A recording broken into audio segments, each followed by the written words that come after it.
Good evening and welcome to the keynote address of the 2021 KU History of Art Graduate Student Symposium.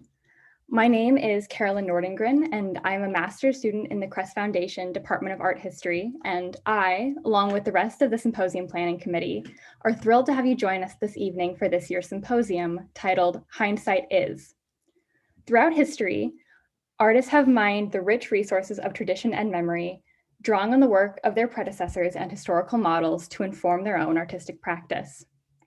As art historians, we train our eyes to make new discoveries about our present moment by looking to the past. Over the coming days, Dr. Arabinden Kessen, tonight's speaker, and the symposium's presenters will explore how history shapes us and the art we create, and how we in turn shape history. We would like to take this opportunity to thank the many people who have made this symposium possible. We received invaluable support and guidance from many people in our academic community, including our fellow graduate students, our department chair, Dr. David Kataforis, the director of graduate studies, Dr. Marnie Kessler, and our department's office manager, Lisa Clore. Their support has enabled the Crest Foundation Department of Art History to virtually host Dr. Arabinden Kessen and graduate students from across the country to promote innovative scholarship by sharing new perspectives on each other's work. Additionally, this symposium would not have been possible without the months of work from the entire Symposium Planning Committee. I would therefore like to take this moment to extend my personal thanks to Elizabeth Dillard, Liz James, Vidi Torena, Ann Totten, Catherine White, and Jongwon Yoon for their hard work and dedication over the past year and a half. Additionally, the University of Kansas acknowledges that we reside on the ancestral territory of several tribal nations, including the Kaw, Osage, and Shawnee peoples. Specifically, the university occupies land from these nations. We further recognize that the Native Americans are traditional guardians of the land and that there is an enduring relationship between Native peoples and these traditional territories. The University of Kansas recognizes, advocates, and supports the sovereignty of the 4 federally recognized tribes of Kansas: the Prairie Band Potawatomi Nation, the Kickapoo Tribe in Kansas, the Sac and Fox Nations of Missouri and Kansas and Nebraska, and the Iowa Tribe of Kansas and Nebraska. As the symposium is taking place virtually, and you are joining us from many locations across the nation and the world, the Symposium Planning Committee would like to encourage you to take the time to learn more about the people who have traditionally called your region home. I would like to take a brief moment to provide some instructions for audience participation. Our symposium will take place in 3 sessions over the course of 3 consecutive days. Each session will be broadcast live on this YouTube page from 7 p.m. to 9 p.m. Central Standard Time. Each session will end with a panel-style question and answer period with that day's presenters. While the presenters are speaking, we encourage you to type any questions you have in the chat for the live stream. Moderators from the KU Art History Department will ask your questions on your behalf to the speakers. I've also been told from the rest of the planning committee that we are currently having some minor technical difficulties with the YouTube's chat box function. We are actively working to resolve this issue, and we will inform you of how to submit your questions as the night progresses. Thank you for your patience in this moment. Our keynote speaker for today is Dr. Anna Arabinden Kessen. Dr. Arabinden Kessen is an assistant professor of African American and Black diasporic art in the Department of Art and Archaeology at Princeton, and is a visiting fellow at the Center for the Study of Social Difference at Columbia University. Prior to completing her PhD in African American Studies and Art History at Yale University, Dr. Arabinden Kessen completed her undergraduate degrees in New Zealand and Australia and worked as a registered nurse in the UK. Dr. Arabinden Kessen's research intersects the histories of race, empire, and transatlantic visual culture in the long 19th century, focusing primarily on African American, Caribbean, and British art. She has taught survey courses on African American and Caribbean art, as well as more focused seminars like Seeing to Remember, representing slavery across the Black Atlantic and art of the British Empire. Her soon-to-be-published first book by Duke University Press is titled Black Bodies, White Gold: Art, Cotton, and Commerce in the Atlantic World. The book examines the various networks created by the Anglo-American cotton trade and considers the connections between art, slavery, and colonialism in the 19th century and in contemporary art practice. Dr. Arabin-Kesson is currently working on 2 additional book projects. The first is a collaboration with Dr. Mia Bagnernis of Tulane University and is entitled Beyond Recovery, Reframing the Dialogues of Early African Diasporic Art and Visual Culture, 1700, developed from a symposium titled The Global Plantation, hosted in October 2020 at Princeton, and examines the afterlives of the plantation in contemporary art. She has also published extensively on subjects ranging from the antebellum textile trade, portraiture and painting in the Black diaspora, colonial medicine in South Asia, and photography and portraiture of the late Barclay L. Hendricks. Please join me in welcoming Dr. Anna Arabin-Kesson for her keynote address, Seeing Through Empire, Medicalizing Vision, Imagine Space.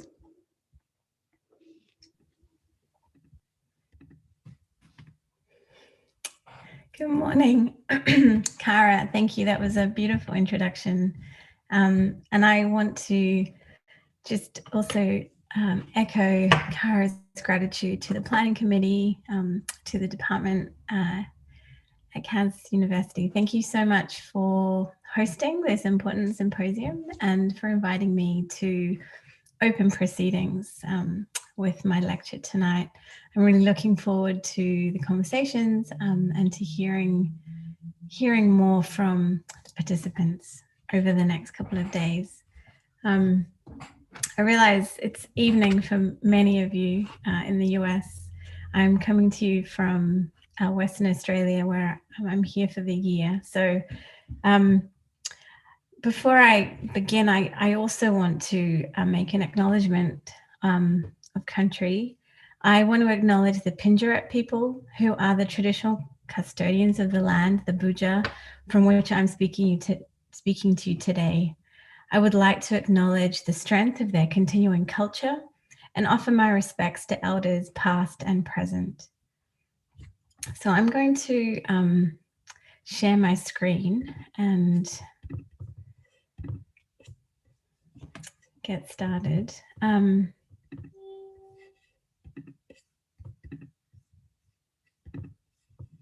Okay.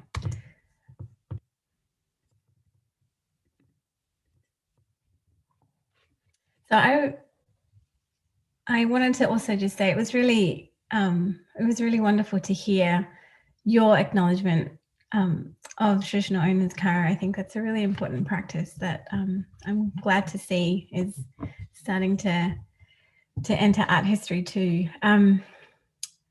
So the theme for this conference, Hindsight, seems particularly fitting in our current circumstances.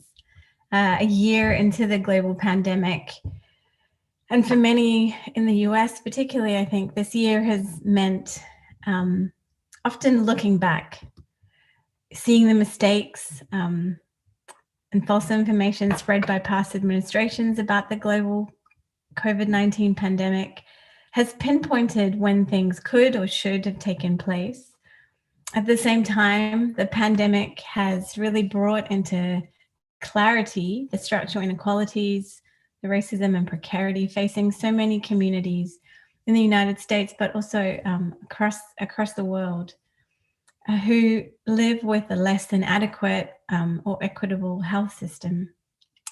I think for many of us too, this year has meant really a forced reorientation of aims, of plans and priorities, and a hope perhaps on a social and institutional level that we might not go back to what once was normal. The last year has allowed us to see in hindsight how things might look going forward. In hindsight, the idea of looking back really seems to be the zeitgeist of this moment. And so I want to applaud the conveners of this symposium for giving us this moment to take a pause and to sort of look back at art history, looking back at itself.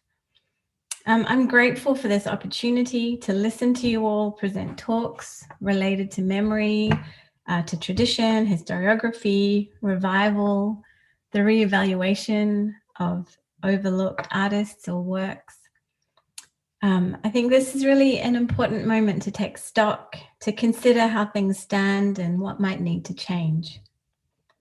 And indeed, for me, as a historian of art and empire and Black diasporic art, someone who's sitting in two different departments, art and archaeology and African American studies, it seems, I think, looking back at art history, looking back at itself, seems particularly fitting, particularly in the aftermath of continued protests against police brutality and murder, the toppling of statues and the scramble of institutions to show that they too believe that Black lives matter.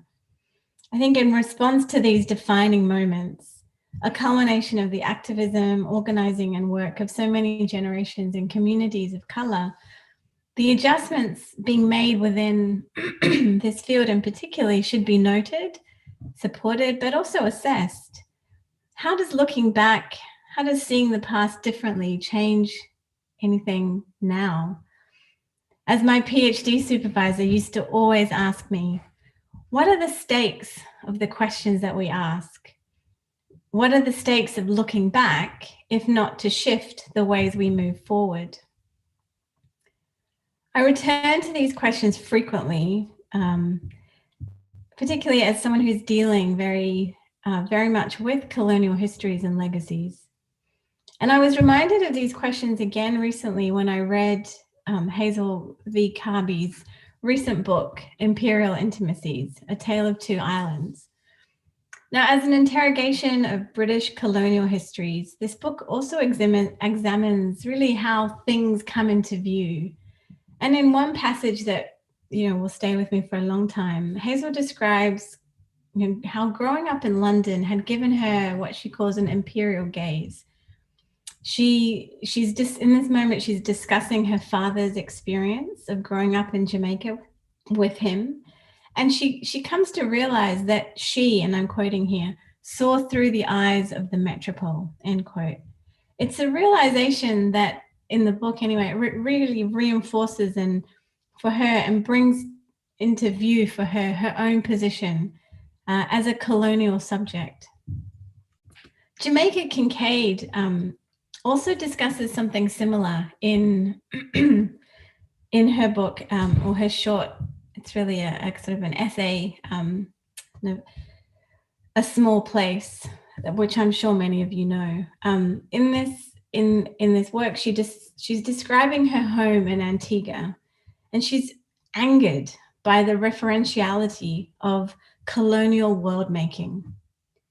She explains to it's sort of written to someone who might be visiting, to someone who might be a tourist. She explains how seeing the local means seeing through references, monuments, architecture, landscaping. So seeing through these references to a colonial center. Everywhere they went, she says, I'm quoting, they turned it into England, end quote. Kincaid's searing and seething poetics remind us that histories of empire and visuality are not easily detangled. Now, in last February's issue of Art History, the focus was decolonizing art history. It was edited by Professors Catherine Grant and Dorothy Price and has reflections and essays from a range of scholars. One of the essays is written by Tim Barringer, where he emphasizes the importance of, and I'm quoting, identifying empire as a major force in the emergence of art in the modern world, end quote. Histories of art and empire, he states, coterminous, because ultimately we must understand that art history, and at least the Euro-colonial art and the discipline's heritage, is itself a product of empire. Now, the after effects of networks of empire linger, particularly in the Commonwealth, which is where I've grown up mostly, through trade and diplomacy, yes, but they also linger in the ways we imagine our relationship to others and envision the places in which we dwell. I've moved through Sri Lanka, Australia, New Zealand, the United States, as well as the UK. And I've become increasingly aware of how my visual frames of reference are mediated by forms of colonial landscaping and management. I think of the picturesque, for example, a genre so easily adapted and capacious, as Jeffrey Auerbach points out. It was never a uniform genre, of course, as we see in these different vistas created by John Boydell after George Robertson, created, and then there's a watercolor in the center by William Berryman, and then finally a watercolor by Joseph Lycett, who was an ex-convict artist in Australia. So the picturesque is never uniform, but as all of these works show, it was a visual frame of reference that helped unite disparate regions of empire and modified local geographies into something recognizable. As a result, you might find today England in Sri Lanka, perhaps, or envisage comparisons between Australia and India. And I highlight that because I'm talking to you from a town called Australand, which is the little red dot there. It's in the southwest of Australia, and it was created as a key site for a failed Indian-Australian trade route. And it is located in a state that was promoted within the empire as a place where colonial troops could find respite from the tropics of India. I started this talk also with my own land acknowledgements, but increasingly I'm wondering what do these mean when I've been trained to see this land through these colonial frames of reference. Carby and Kincaid, in their books, explore the construction of these entanglements. Their work is a form of looking back to look forward. And as they work through the material effects of these imperial gazes, these visual references that have shaped their relationships with place and family and history, they hold on to something that I want to foreground in this talk. While looking back is not necessarily, while looking back to the past might suggest a certain kind of an awareness of omissions or a certain kind of oversight or clarity, I don't think it's necessarily just about being able to see clearly. But I think perhaps we might consider how looking back could be more of a realization that our ways of seeing are always already unclear and obscured. The aim is not then necessarily to try and see more clearly, but rather to rework the conditions of looking itself. And indeed, this is why art history has always seemed to me like an important site for provocation, for reflexivity, and perhaps even redress. It is a discipline uniquely placed to grapple with the complex and contested terrain of visual representation as a site of knowledge production. But now more than ever, it seems crucial to consider not just what colonial objects like this could bring into view now and how they do so, but what it even means to look with them. So this talk is really a reflection, and it's also sort of charting the beginning of a new project. It's focused on the visual aesthetics that have framed meanings and experiences of correspondence and connection, particularly in the British Empire.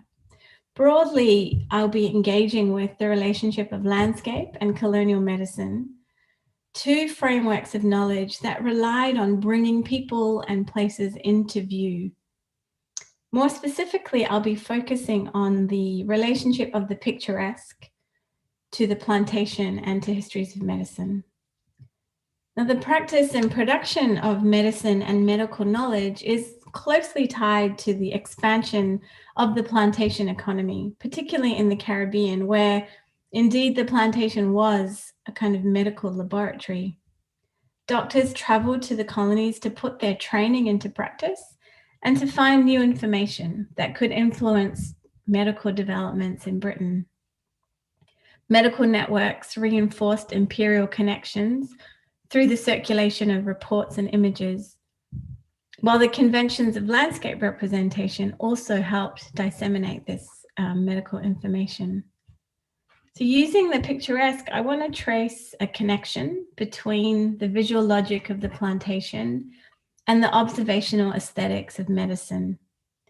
Ways of seeing that, I argue, are medicalized space. Alongside this, I will examine the relationship of plantation surveillance and medical care by drawing on Sylvia Wynter's notion of the plantation and the plot, and juxtaposing these histories with the work of contemporary artists, Annalee Davis and Jocelyn Gardner. In my conclusion, I return to Australia to briefly consider how these observational aesthetics frame conceptions of the landscape and its people. I end with the work of two artists who also compel us, I think, to grapple with the contingencies, perhaps the failures of vision itself, and who remind us that seeing or not seeing, as the case may be, continues to have real life consequences for the visibility and the value of lives.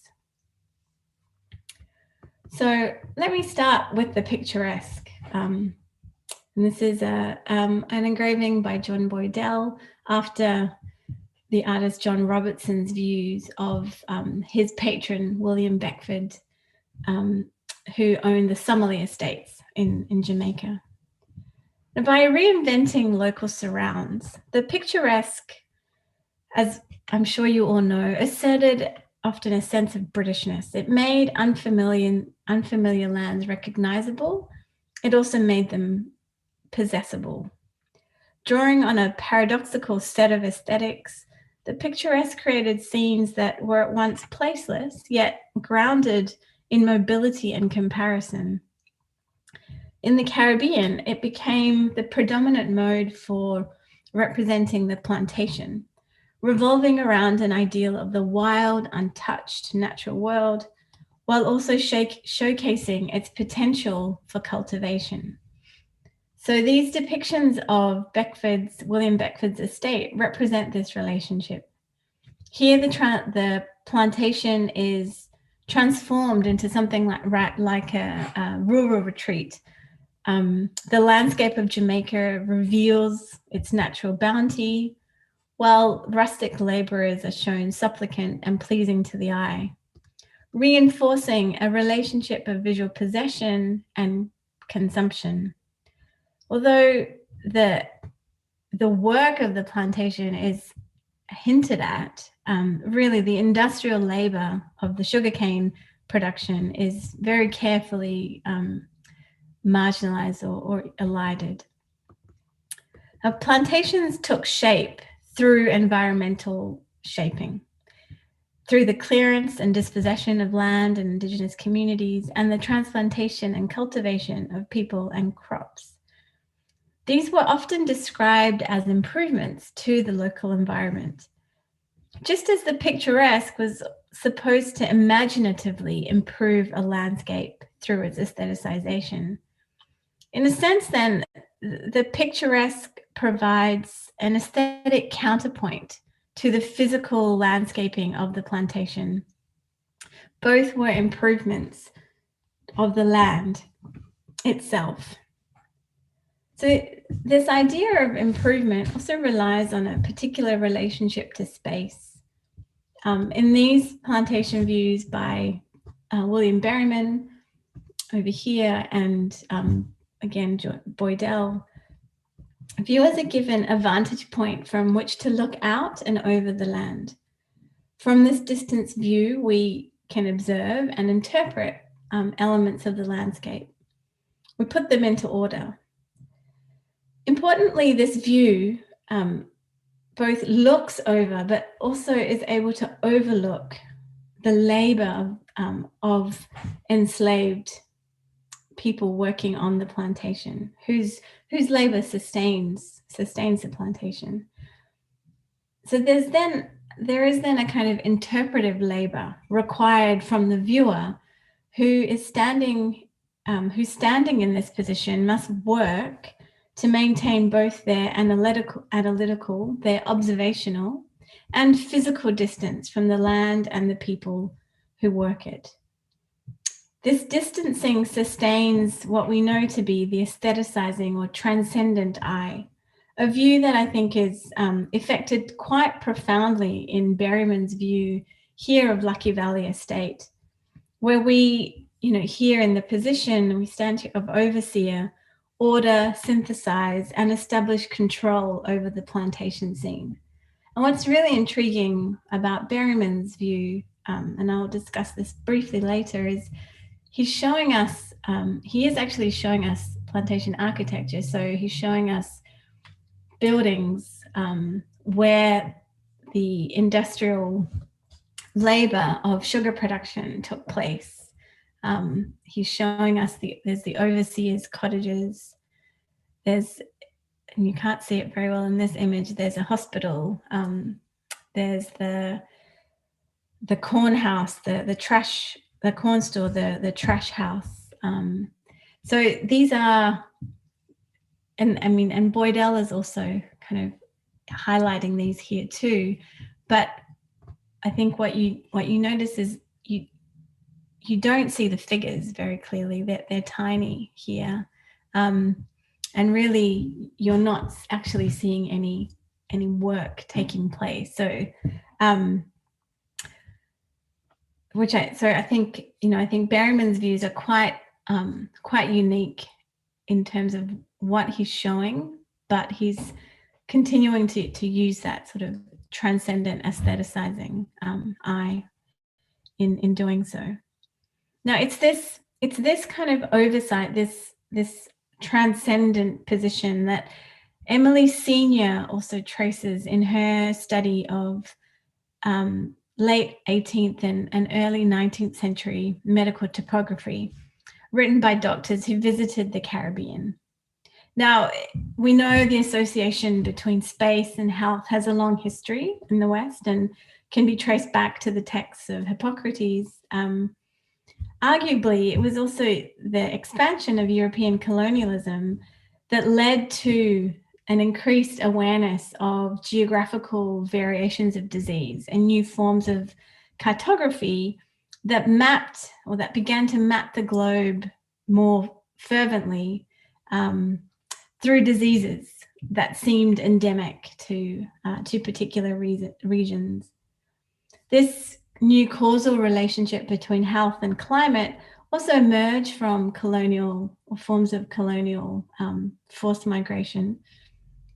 The large number of deaths of Africans and Europeans from a range of illnesses when they arrived in the Caribbean led to a mapping of disease onto the Caribbean islands in new ways.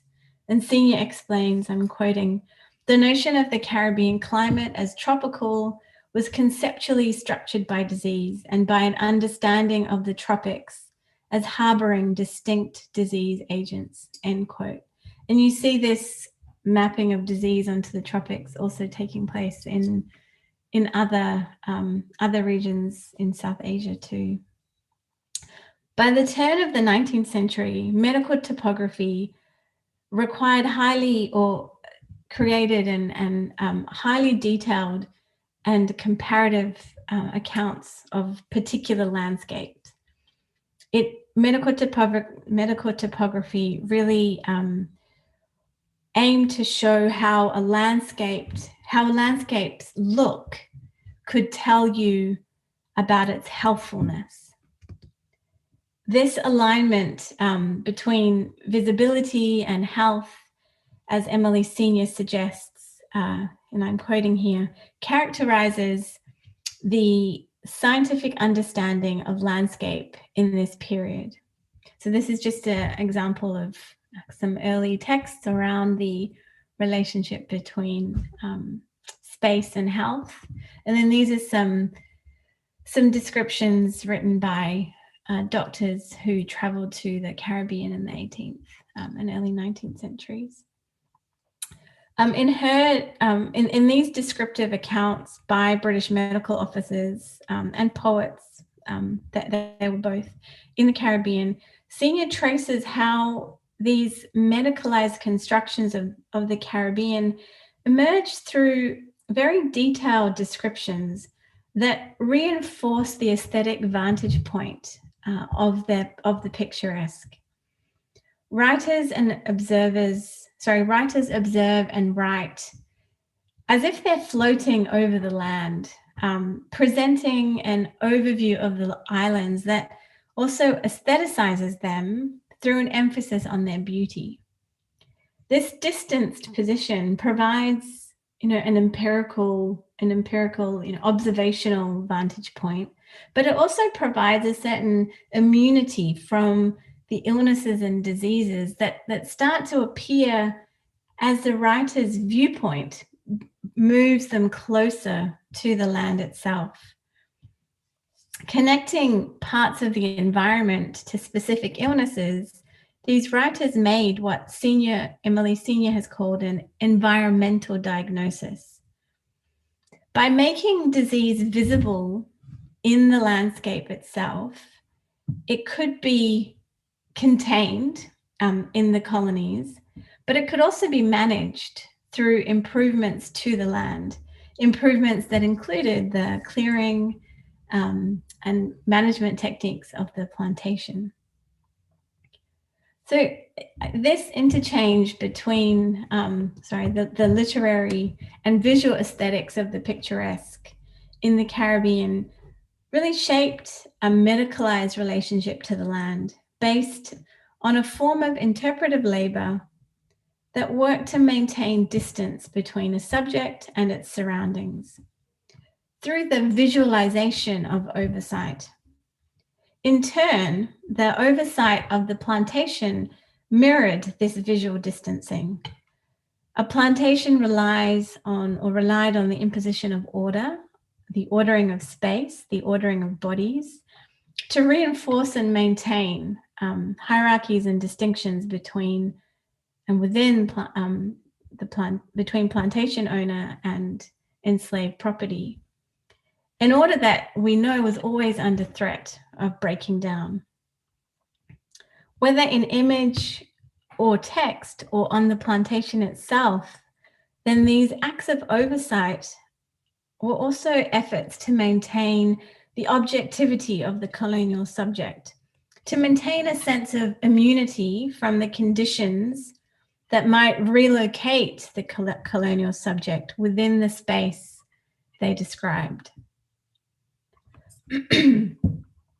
So the plantation was also connected to these emerging medical geographies and their observational aesthetics in other ways, most particularly as another kind of site of observation.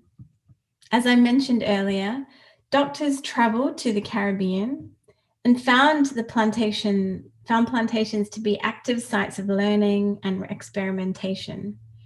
The horrific numbers of deaths of enslaved Africans who were brought across to the Caribbean led several plantation owners and medical professionals to publish manuals on slave management.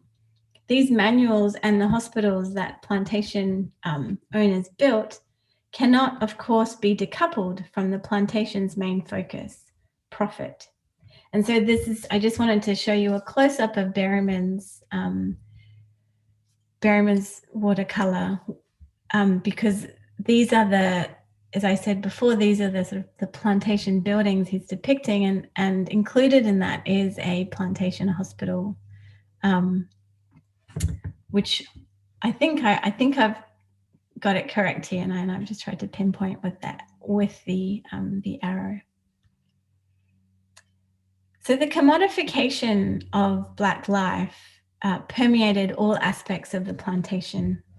And I think it's interesting here that, that we see the plantation here, and just very close by is the mill house, the boiling and still houses. So that relationship between the commodification of Black labor and its medicalization is particularly, I think, well foregrounded in this watercolor. the commodification of Black life permeated all aspects of the plantation, including the hospital, where Rana Hogarth shows Black people became, and I'm quoting, this is her phrase, became teachable material, where they here in the hospitals, they were used for medical training and experimentation. And so just as their bodies are providing labor and profit for plantation owners in the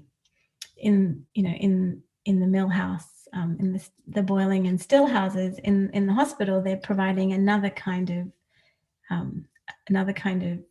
material for doctors. They're providing them with new learning opportunities, and indeed, I think here we can see, or we can think about how this idea of patient care, or the care of enslaved patients, became another aspect of the subjugation that sustained the plantation complex. And this is just another drawing of another plantation hospital, also on Good Hope Estate, which also in Jamaica.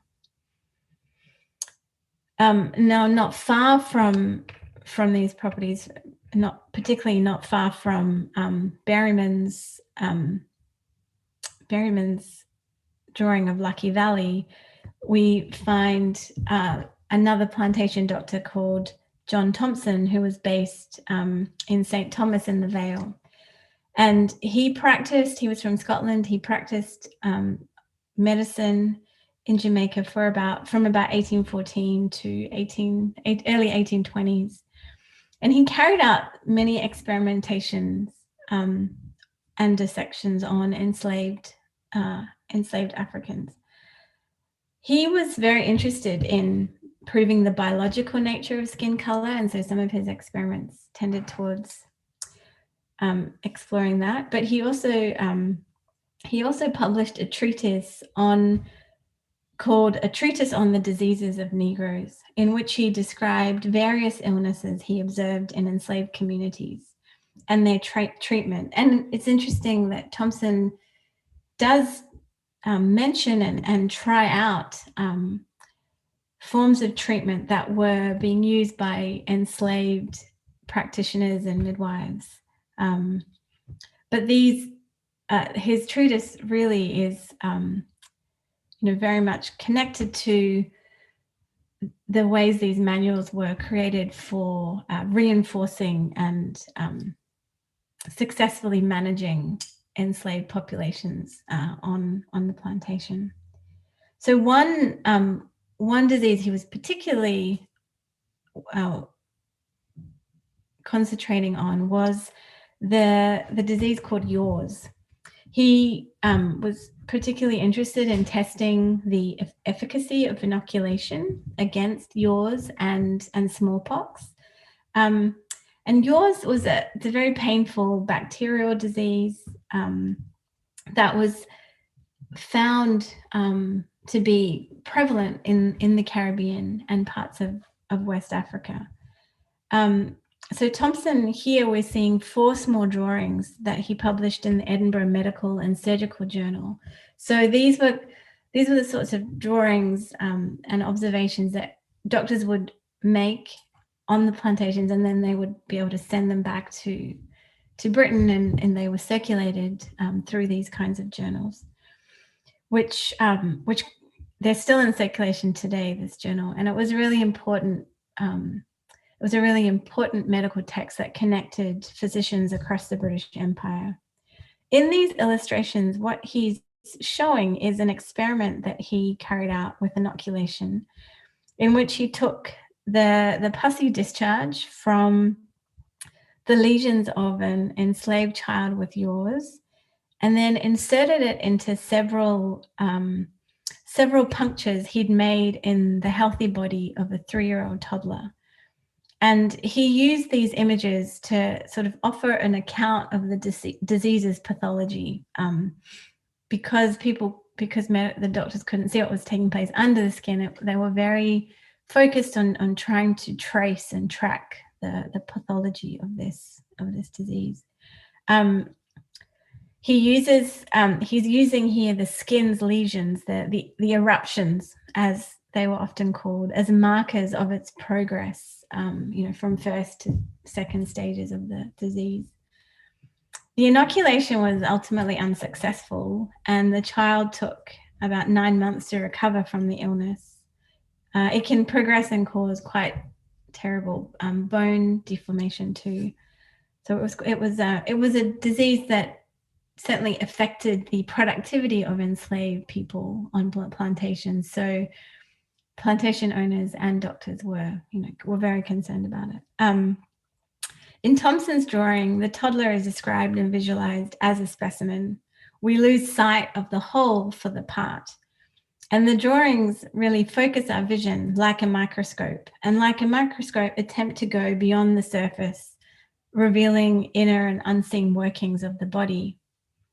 We are compelled then, as attending observers, to examine and potentially diagnose like a doctor, right, by reading the surface of the skin itself. So because yours was remarkably similar to syphilis, and both of these diseases were remarkably similar to Parangi, which was sort of the equivalent of yours in South Asia, doctors were very interested in understanding its pathology and its relationship to environment throughout the 19th century. So Thompson's drawings, they really fascinate me because they formed part of this, as I mentioned, circulating mass of images and reports that traveled across empire and connected doctors and colonial officials and colonial subjects through practices of observation and assessment. And these drawings circulated well into the, and were called upon much later in the 19th century too. So they were known about for a long time. And while these kinds of assessments and this kind of medical information would eventually become grouped under the field of tropical medicine, these reports provided colonial officials with another kind of transcendent view, another kind of vantage point from which to look across, and this time compare the sites of empire itself. We might also, in this context, think of the experiments of J. Marion Sims, who was really key to the development of gynecology, who experimented on many Black women on southern plantations to test new surgical procedures and implements that continue to be used in gynecological practice today. But as Deirdre Owens has also shown, his experiments also sustained racialized medical stereotypes that exist today, such as the idea that Black women can withstand more pain than white women. These kinds of histories then, in which Black lives are sites for extraction and remain disposable, return again to haunt our present. And it's this return that the artist Simone Leigh interrogates in a lot of her work. In 2016, Leigh created this installation called The Waiting Room at the New Museum in New York City. The work as a whole pays tribute to a woman, to the 49-year-old Esmond Elizabeth Green. You may have heard of this story. In June 2008, she went to the emergency room of Kings County Hospital Center in Brooklyn to see a doctor. She sat in that waiting room for 24 hours.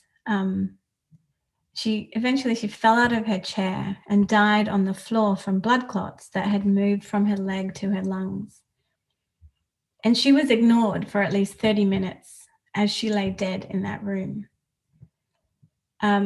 This is a quote from Leigh. "Obedience is one of the main threats to Black women's health."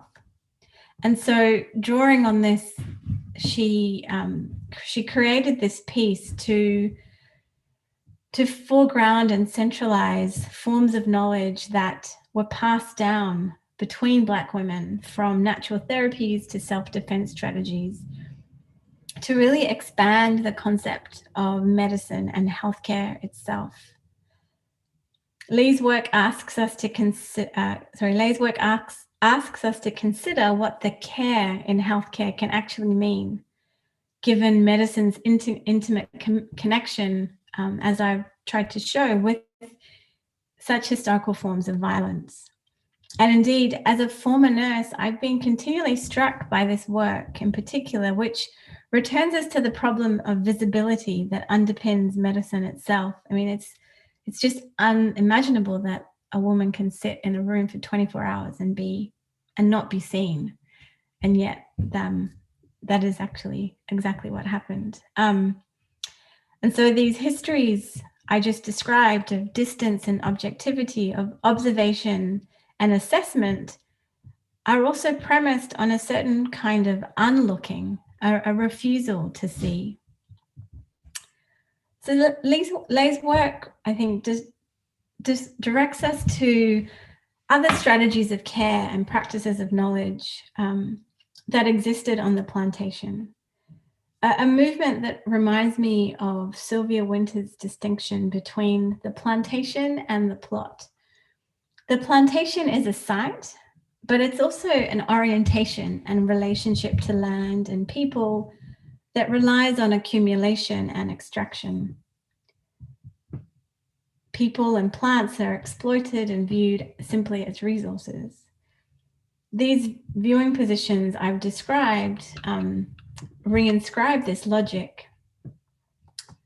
Conversely, these viewing positions remind us or help us to see how the observational aesthetics of medical care can also be connected to the logic of the plantation.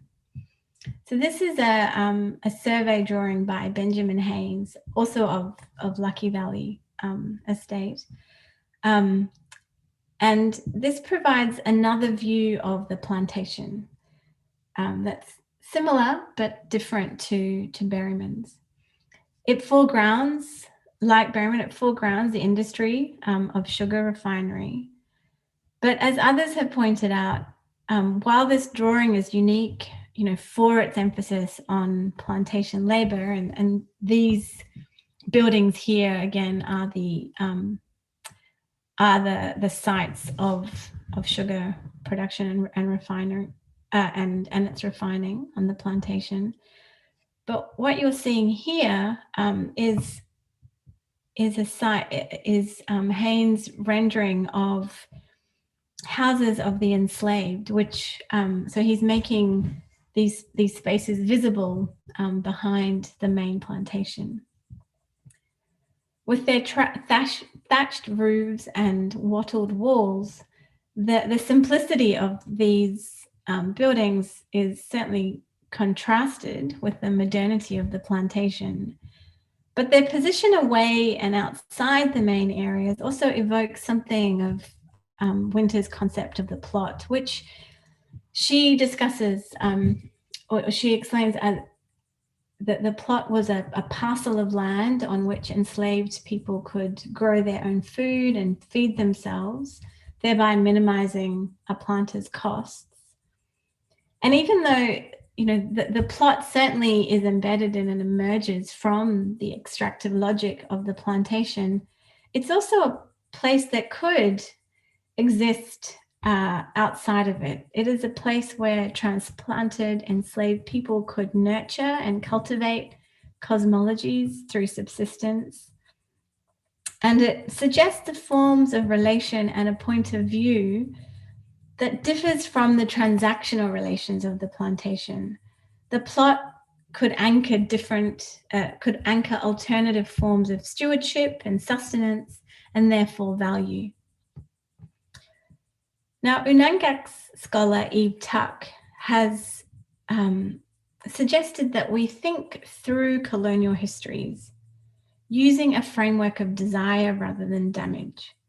This is not to deny the very real trauma of these histories, but it's to think about how to engage with them in ways that move us beyond the dualisms of reproduction and resistance to take into account the complex assemblage of ideologies and experiences that shape lives, the lives of historical actors. And I think the plot is one such site where this assemblage of experiences that certainly shape the lives of enslaved people might emerge. So the plot is not meant to be a kind of liberatory site or even necessarily a resistant one. It may not even have been a reality for some enslaved communities. However, we might think of it in a similar way to Haynes's survey as a shift in perspective, as a space not always visible to the overseeing eye. We might also think of it, and I'm going to expand on this now, from the perspective of the soil, the plot as a site of subsistence where plants and knowledge could grow, could be used and shared. In practical terms, the plot might have been the ground on which enslaved healers learnt about the healing cures of the local flora. Perhaps they grew their own and taught each other. And indeed, as you know, and as Thompson and others struggled to make sense of the illnesses they observed, they describe and sometimes learned from the methods of treatment that enslaved healers shared amongst each other. And this history of the soil, of sites of subsistence, and of enslaved healers underpins the work of Jocelyn Gardner and this particular series, Creole Portraits, Bringing Down the Flowers. Gardner, who's based in Canada, has created a series of really gorgeous lithographs, I think, that engage with Maria Sibylla Merion's beautifully illustrated 1705 natural history publication, Metamorphosis, Insectorium Surinamensium. Now, the series, Marion's series, is it's a natural history of Suriname with beautifully illustrated images of local botany, such as this. Gardner's series centers on a brief revelation found in Marion's work, next to this engraving of the peacock flower, or Pulcherima poinciana. In her notes, Mariam describes how enslaved women that she met in Suriname had told her that they used this flowering plant's seeds to secretly abort their children as an act of political resistance against their exploitation as breeders of new enslaved labor, and to protest the inhumanity of slavery. So Gardner's hand-colored lithographic portraits depict these very intricately braided Afrocentric hairstyles that are entwined within the horrific iron slave collars, which were used to punish enslaved women who had been accused of inducing abortion. Each portrait also displays one of the 13 botanical specimens identified as an abortifacient in the 18th century. And each of these are hand-painted with watercolors to replicate the technique of natural history engravings. You'll notice their titles. They combine the Linnaean binomial system of nomenclature with each women's plantation name, an act which, for Gardner, is a way of parodying the imperial taxonomic systems that she's drawing from. Plot histories also animate the work of Annalee Davis, who examines the post-plantation landscape of Barbados. And her work often centers on the former dairy farm, which was once a sugarcane plantation on which she lives. Her interest in the residue of the plantation takes many different forms, and I'm just going to discuss two series here. In the first, called As If the Entanglement of Our Lives Did Not Matter, Annalee is drawing on family histories as well as official records. And she puts them together in a suite of 8 drawings that trace the intimate relationships between men and women of different races and socioeconomic backgrounds, which sometimes resulted in disregarded mixed race children. Using the idea of contamination, which was often associated with these children, she's accompanied these family portraits, such as this one, Ivy, with 6 drawings that she makes on ledger paper. So literally, grounding the history of these, the history of this flora of botany in the history of plantation. These drawings combine parasites, wild botanicals, and plant roots, each chosen for their healing properties. So, for example, here we see the leaves of the vervain, the Stachytapheta jamaicensis, which could be used to directly rub onto skin to treat fungal infections. And it's also used in bush medicine and in baths to heal wounds. In these 2 works, she's shown pawpaw leaves, which have antioxidant properties to enhance the body's immunity. And this drawing is of the bread and cheese plant, as it's called, or Paulinia kururu. This is a plant often found growing in gullies, and it was used also to weave baskets. And so this work is really a sort of testimony to the entangled nature of these intimate interactions, but also the entangled nature of these colonial histories with these histories of science and histories of the plantation. In an earlier series called the Wild Plant series, Annalee uses found objects. So she uses, again, ledger paper, which she found, and this ledger paper is from the 1970s, which she found while clearing out, I think, a shed on her farm. So the ledger paper is, again, it's the ground on which she's drawn and pressed images of wild plants, which she also found on the farm. So she had been taught that these were plants that were weeds or had no use in the cultivation of the land, but in studying them, she had began to understand their value in creating biodiversity on the land, along with their historic use in bush teas and baths and medicine.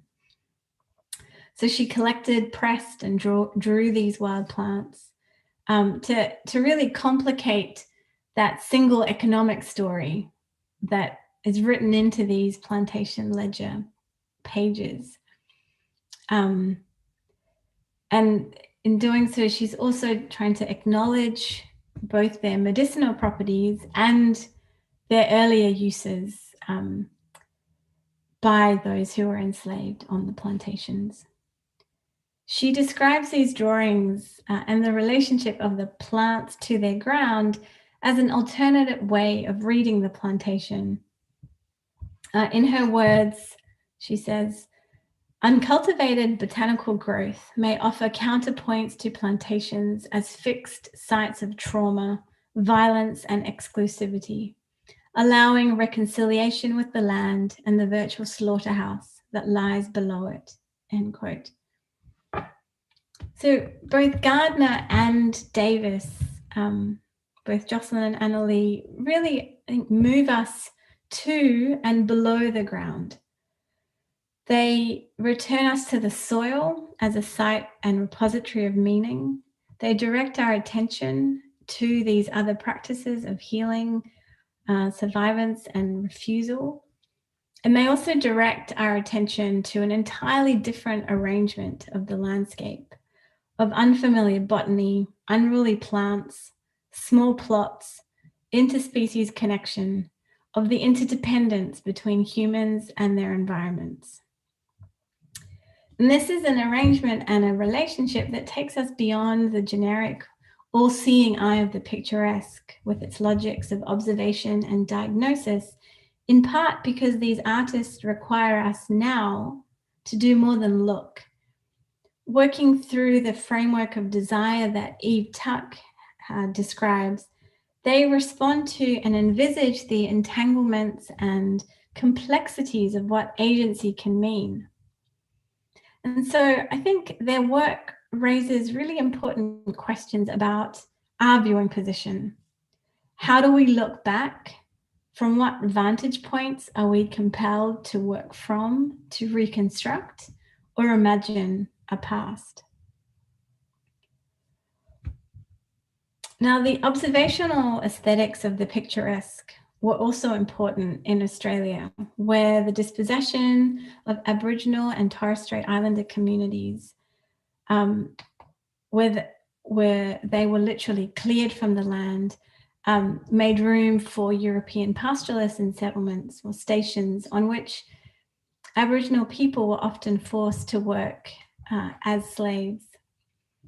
For the different members, Aboriginal and Torres Strait Islander peoples were forced to work as slaves.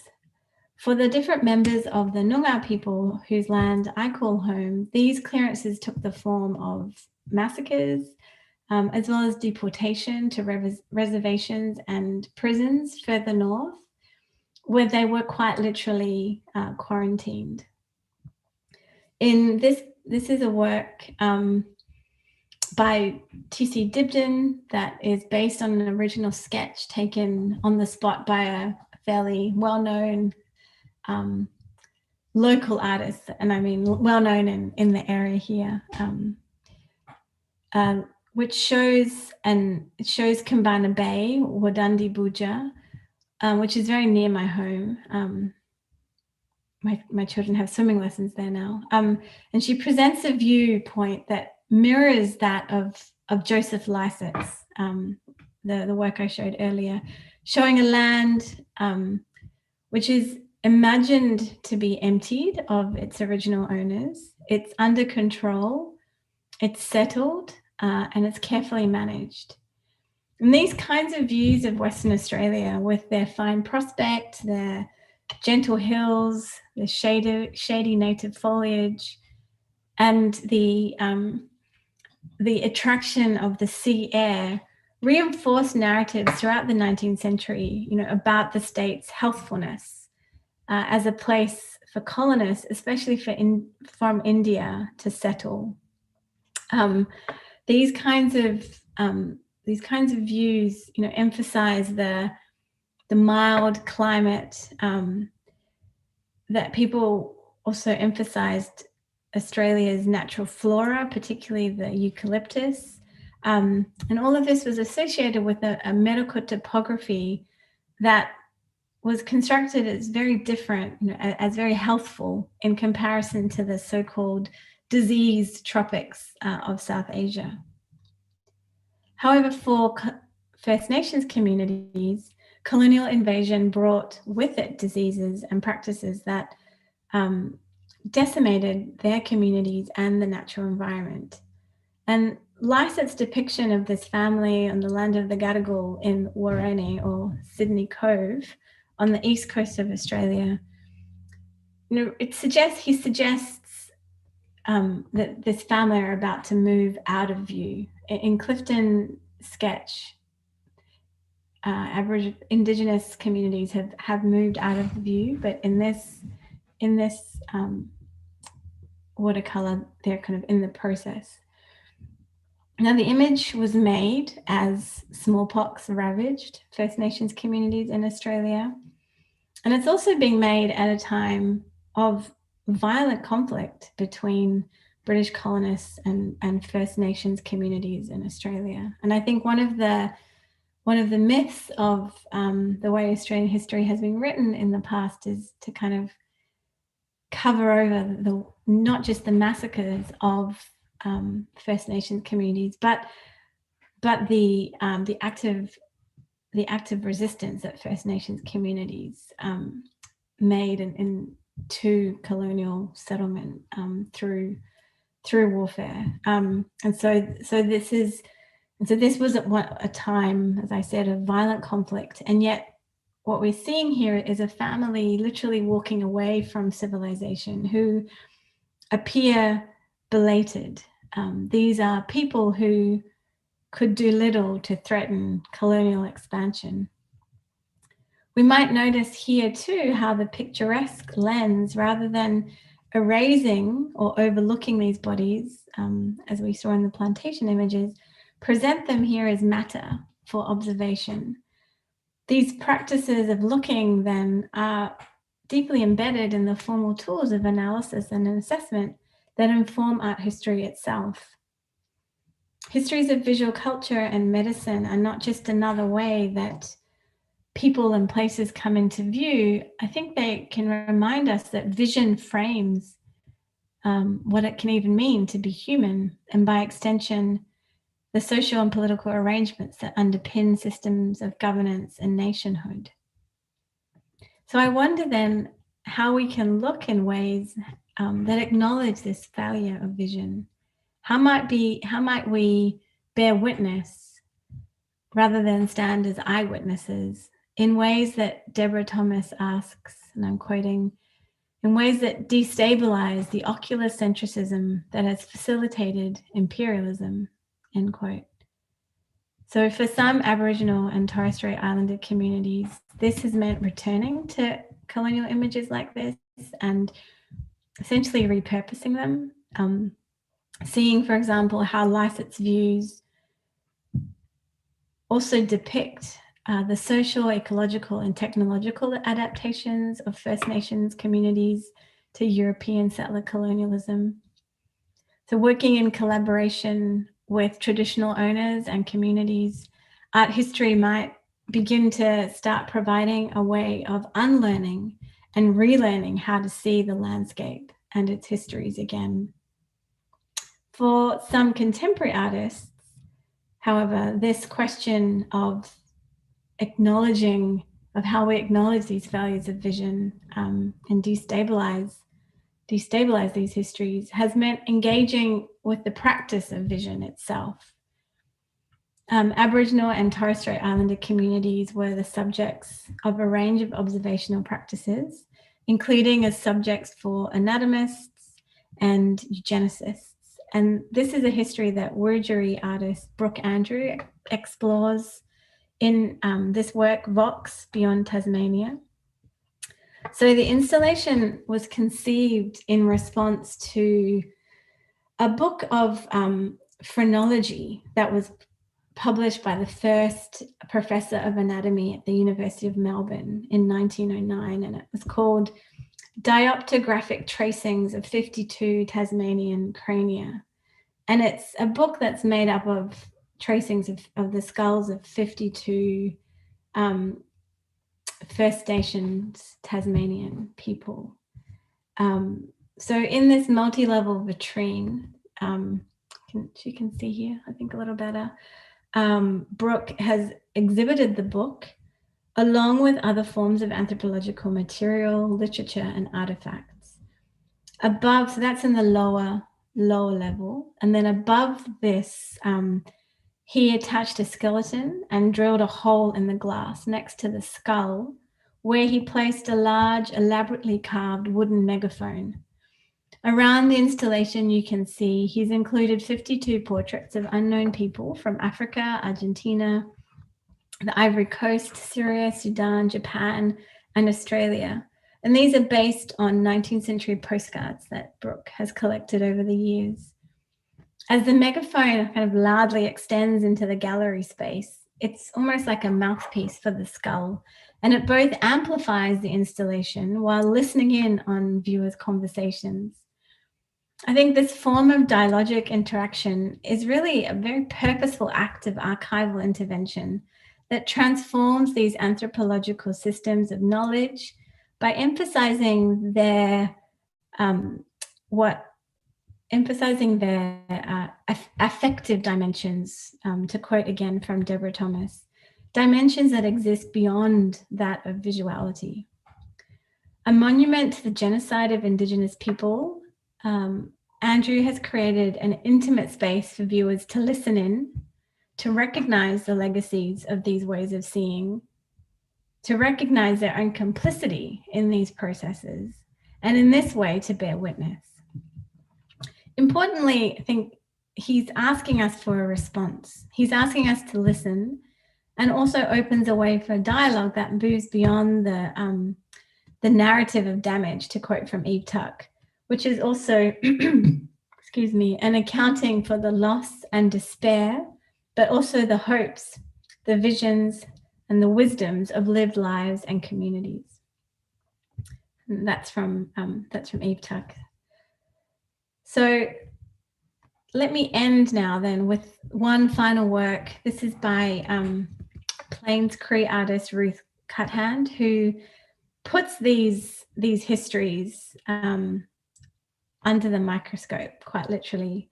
This is a work called From Trading Series, which consists of 11 microscopic views of diseases brought by Europeans to Indigenous communities in North America. And it includes one disease, syphilis, which was taken back to Europe.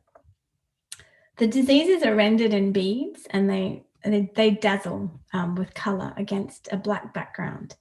Beauty is juxtaposed with devastation. As they reorientate our view of colonial commerce, diseases traded for beads, they also centralize the labor of women. Beads were a valuable trade item that replaced the laborious practice of sewing with porcupine quills. In their microscopic form, the globular shapes that form into a specimen of smallpox visualize a colonial history of violence. However, the practice of beading also speaks to these practices of social and aesthetic relationality that go beyond the transactional relationship evoked in the series title. In the disjunction between beauty and violence, these circular and oval structures, this is the bubonic plague, appear like other worlds in formation. Recalibrating the microscopic view from observer to co-witness in this way, Cuthand creates space for modes of experience and points of recognition that exceed the visual logic of these colonial histories.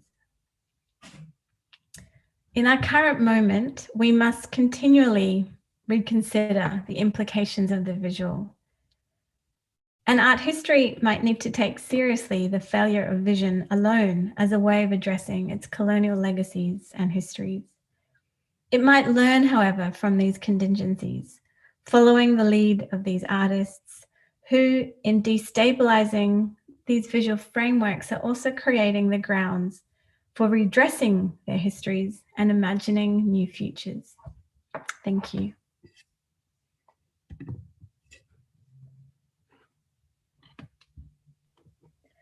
Thank you so much for that thought-provoking and really quite engaging talk. I'm sure that I speak for everyone who is watching from home but cannot audibly applaud that they thoroughly enjoyed that as much as I did.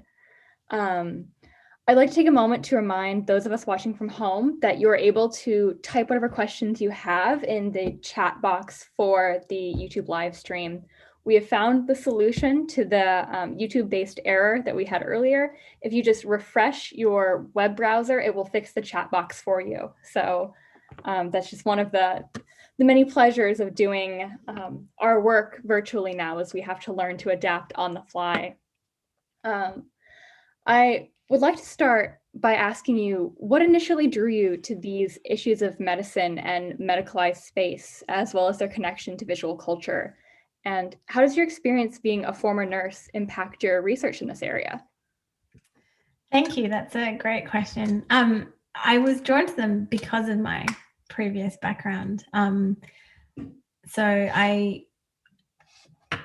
particularly the bringing in these relationships between medicine and visuality. But I think one of the things that actually led me to art history was nursing, because nursing is, well, medicine really, it's premised so much on observation and seeing closely. And so when I started to do art history, and I went back to university, it sort of brought a lot of the things that I was doing as a nurse together, which is looking and then connecting that looking observation to context. And so that's why, you know, I've always been very interested in colonialism and visual culture, because, you know, it's very clear to me that looking is not simply or rather I should say,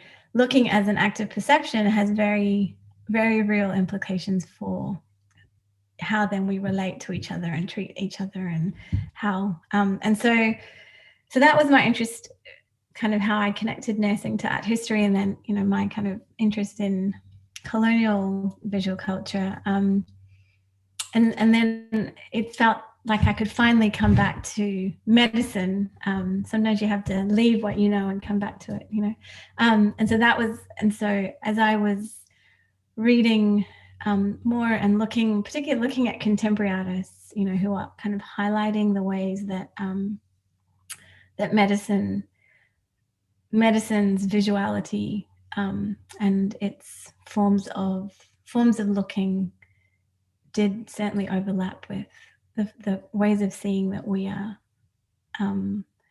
working with in art history.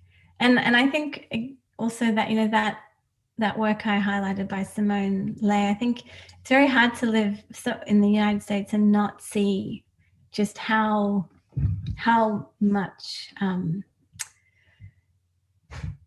the inequalities of health affect everyday life. And so I think when I came across Simone's work, it sort of just crystallized so much of that for me. And that, I mean, that's often what happens with my historical research, is it sort of comes together by seeing contemporary art. So.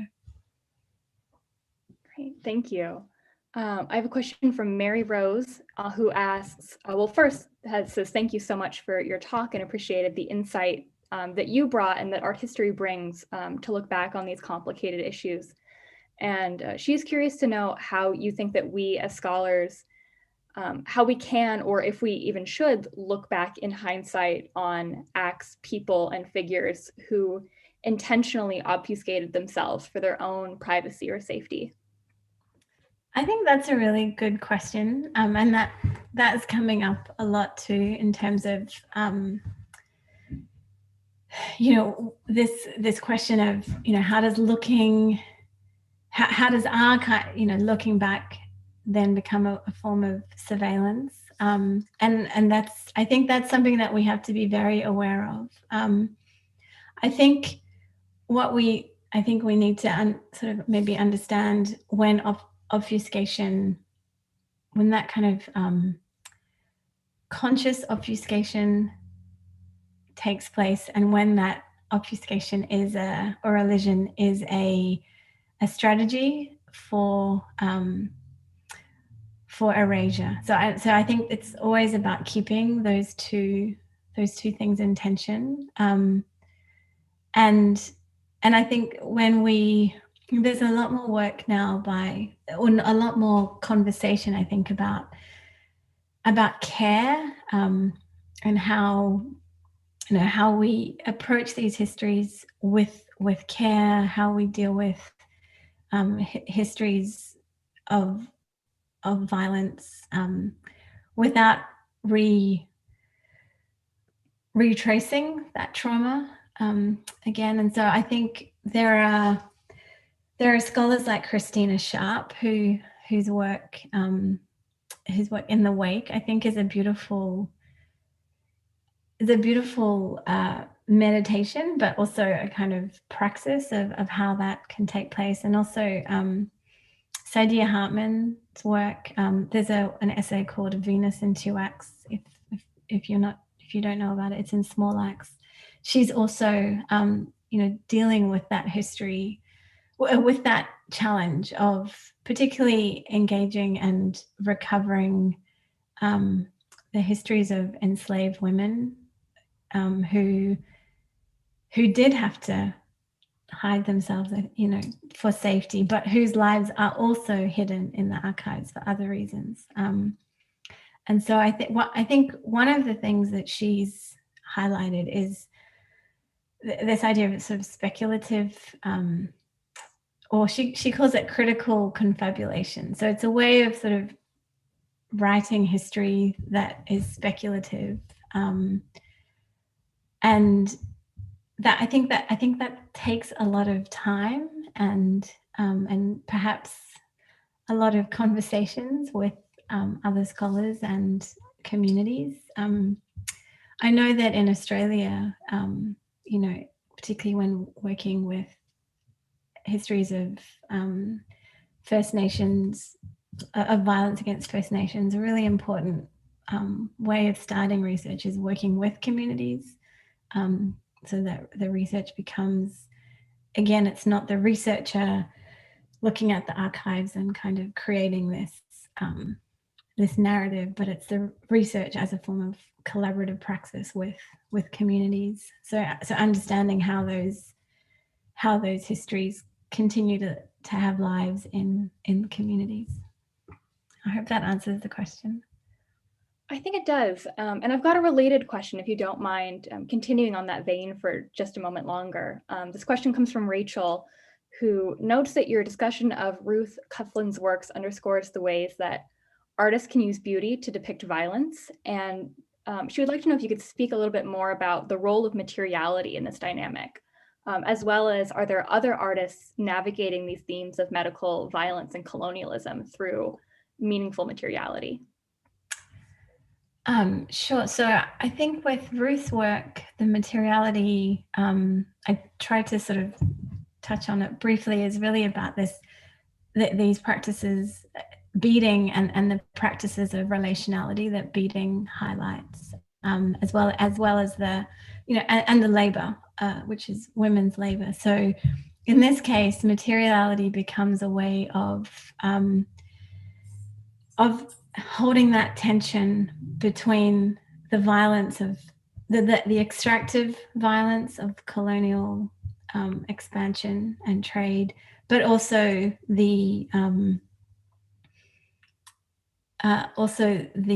becomes the kind of connecting, I want to say thread, because I think about this with cotton, but it's not thread, but it is that kind of form of connection that allows us to see these other practices of sociality and work that create an alternative, I think, concept of labor and resourcefulness that's different to that extractive labor. And so I think in that way, obviously my first book's on cotton, and so I'm thinking about materiality in a lot of ways there.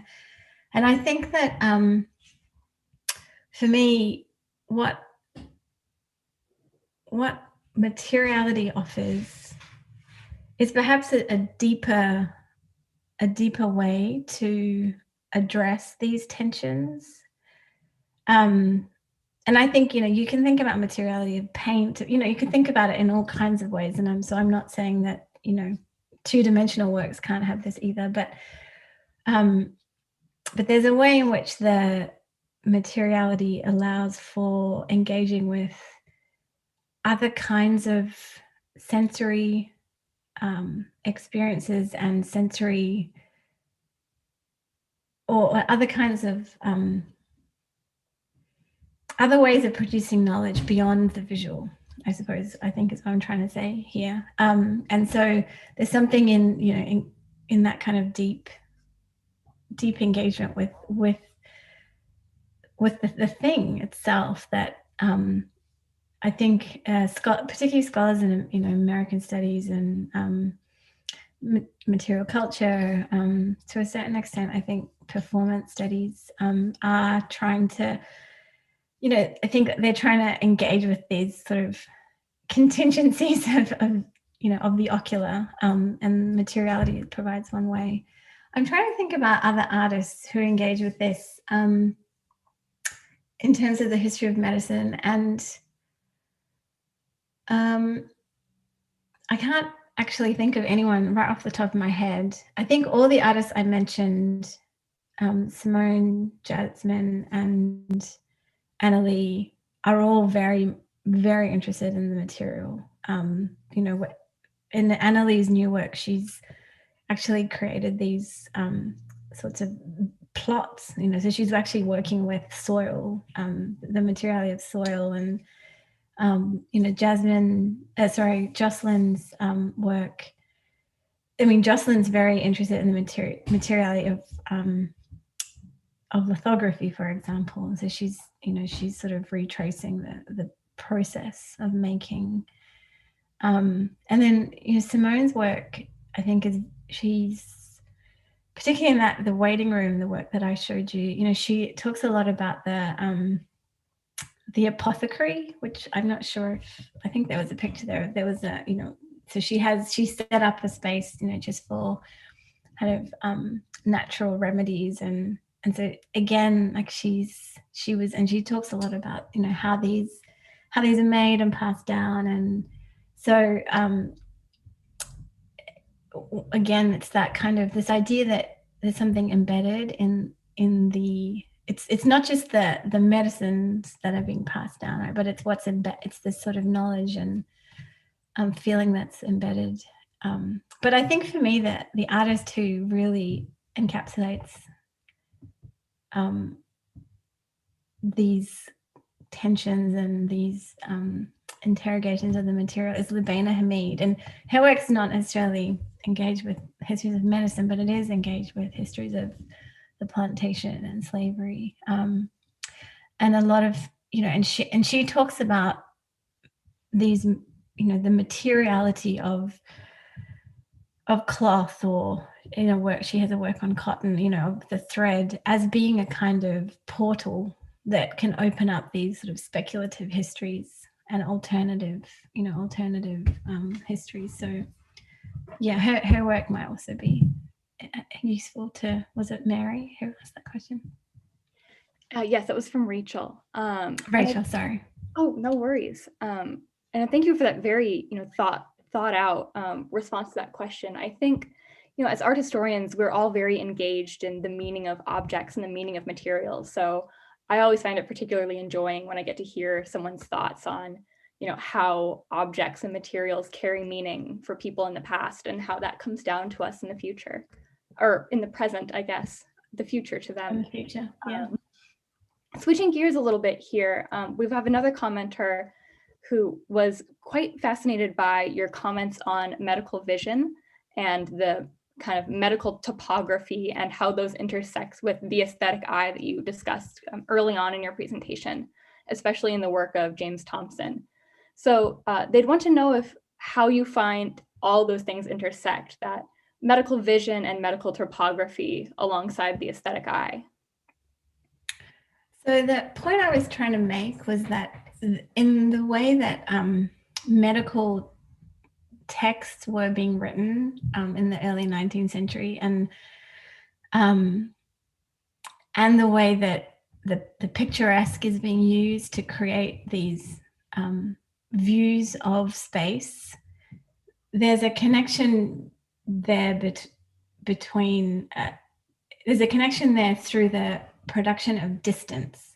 So there's a sense that, we know the picturesque is all about, it's about framing, but it's also about creating a space between viewer and scene.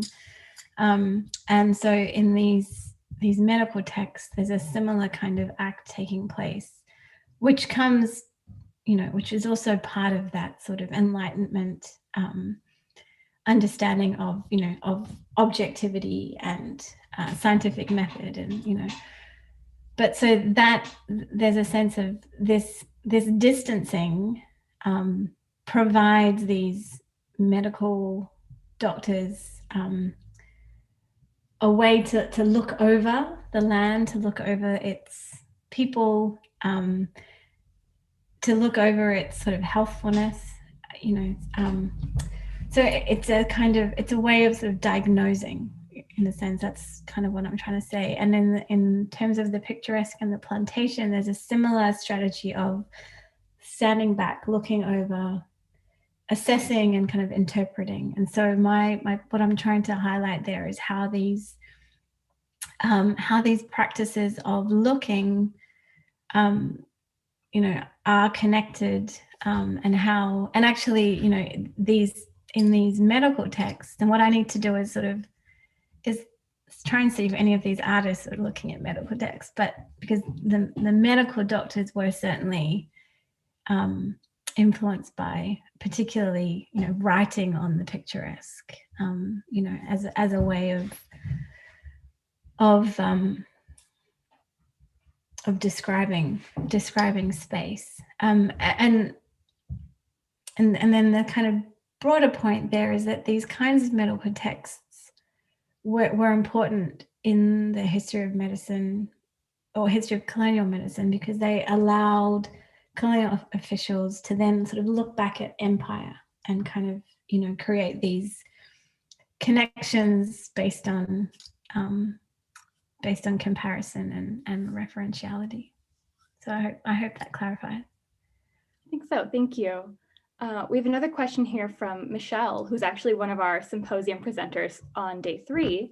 And she expresses her thank you for your talk, and notes that it seems like a lot of the contemporary pieces you discussed in your talk really also engaged with gender, and wants to know if you can speak to the role of gender, if any, that it had in historical material that you drew on. Yeah, that's a great point. And that's right. I think particularly Simone's work is very much concerned with Black women, and Jocelyn. And I think one of the things that I'm interested in, this is something that Jennifer Morgan has written about, is how on the plantation, in the history of slavery, women's it's nice to hear these other voices involved in these all these symposiums, I think.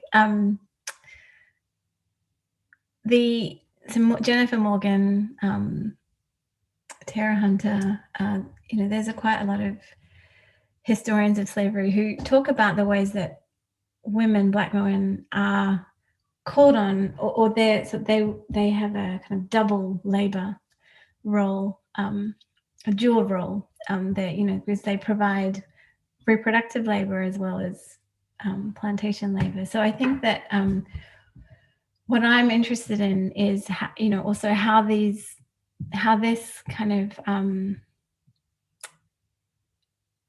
this history of Black women's labor also maps onto the history of experimentation and medicalization of Black lives on the plantation. And so that print I showed of Marion Sims, there's Black women were, particularly, in terms of history of gynecology, but Black women were used and exploited as matter to be experimented on, which, and Rana Hogarth describes this, and Deidre Cooper Owen. So I think that and then I guess the paradox for that is, as what I mentioned earlier, is the way Black women's lives are so often erased from the historical record. So there's a way in which I think Black women sustain these projects in very material, corporeal ways, and then are, as in the case of Simone Leigh's work, then are kind of ignored, unseen. And so I'm trying to, I think that's something I need to draw out more in this project, is I think that there is something very particular to be be drawn out in terms of the role that Black women play in these histories. Oh, and I should also say, of course, the other important point, and this is something that Annalee's work highlights, is that Black women were also healers and midwives, and so doctors like Thompson, when they're drawing on often, he's in his treatise when he's describing healing practices by enslaved people, they are drawing on the knowledge of Black women. But that, I think that again goes to my point about this visibility versus invisibility. Thank you. That was an incredibly nuanced response to, I think, a very complicated question. When we look back to the past, we're already juggling with so many factors that we have to keep track of to kind of place ourselves in the period I rather than the I of the 21st century. And of course, as we get to more and more intersectional identities, not only for enslaved people, but Black women in particular, and Black women who lived these rich and complex lives, I think it can be quite easy for us to lose track of kind of all of the moving parts that for someone who lived their life during this period would have been quite natural for them to keep track of themselves. We have time for just about one more question. And I'd like to ask you to comment on kind of, I guess, the overall theme of the symposium as we critically look back at so many difficult things, such as this colonial imagery that you brought in today. How do you see the movement of decolonizing art histories evolving in the near future? That's a great question. I'm going to refer you all to, and I haven't read it yet, but yesterday, Professor Dorothy Rowe just published a piece, I think in the most recent art history journal, which examines exactly this question. I didn't get a chance to read it, but I think, but one of the things she says in that piece is, art history needs to be thinking about how we can create, or how it can be both, what it means to sort of decolonize art history, but also how to not necessarily rebuild, but I can't remember the exact wording of this quote, was something like, but how to also create new, imaginative, engaged and caring futures for our history. So I think that for me, I think decolonizing art history is very important, and it's a practice that I'm glad is coming into into visibility more than it has been before, and there's been some really interesting sort of state of the field kind of questions and conversations taking place over the last year. So that art history journal issue last year was one. Panorama included an issue, included a kind of bully pulpit focus on empire in US art. So there are conversations taking place. I think that for me, decolonizing needs to be more than expanding or including what has been elided. I think, if you all will have known, or maybe not, but at the beginning of the year, at the inauguration, they highlighted Robert Duncanson's painting, as a kind of symbol of nation and hope, and I've been thinking about that a lot, because that certainly highlights the expansion of art history and the inclusion of new artists, or not new, but inclusion, or the validation of artists who have been marginalized. But to include an artist who was certainly engaged with questions of nationalism and nation building, or at least national identity, but was also working as a man, as a Black man constrained by the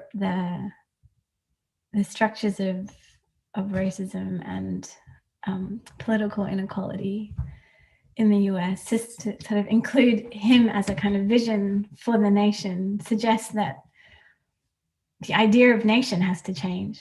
And, you know, that certainly was not the conversation. So I just use this as an example to say, I think if we're thinking about looking back to expand and include more, that's an important thing to do. But then there needs to be that inclusion needs to change the stakes. It needs to, you know, we need